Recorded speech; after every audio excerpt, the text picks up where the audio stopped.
اور قربان جاؤں حضور غوث اعظم رضی اللہ تعالیٰ کیسے پاک لوگ تھے.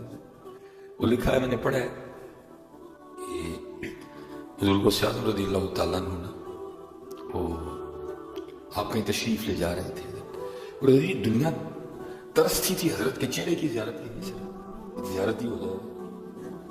تو وہ آپ گزر رہے تھے اور میں نے پڑھا کہ حضرت نے وہ بڑی قیمتی چادر اوڑھ رکھی تھی اور آپ نے خود کو نا وہ چادر میں چھپا رکھا تھا تاکہ لوگوں کو پتہ نہ چلے کہ عبد القادر جا رہے ہیں, تاکہ مخلوق کو پریشانی نہ ہو. یہ بڑی اللہ کی مخلوق سے محبت کرنے والا, تاکہ مخلوق کو آپ نے نا خود کو چادر میں چھپا رکھا تھا. وہ ایک چور کھڑا تھا تو اس کی نظر چادر پہ پڑی. اس کو یہ تو نہیں پتا تھا کہ چادر والا کون ہے, اس نے تو چادر دیکھی.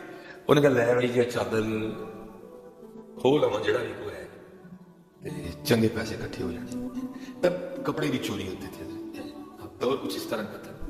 تو وہ لکھا ہے کہ حضرت جی وہ حضور غوث اعظم رضی اللہ تعالیٰ عنہ کی میں پیچھے پیچھے چل پڑا کہ جہاں کہیں موقع ملے تو چادر کھینچ کے نہ تو دوڑ لگا.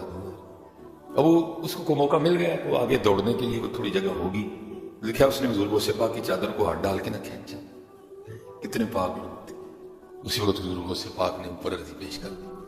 عرض کرتے ہیں یا اللہ پھڑی پاؤں بڑی نہیں اتنا سو لیکن پھڑ میری لئی سی. پھڑی پاؤں بڑی نہیں اتنا سو پھڑ میری لئی سی. یا اللہ انہیں جی رحمت کر کے میری چادر پھڑ کے جنت نال جائے. بڑے لوگ تھے زندہ اور کرتے ہوتے کیڑے بھی غلطی کرتے میری ماں پھیڑے کر, لیکن وہ بہت بڑے لوگ.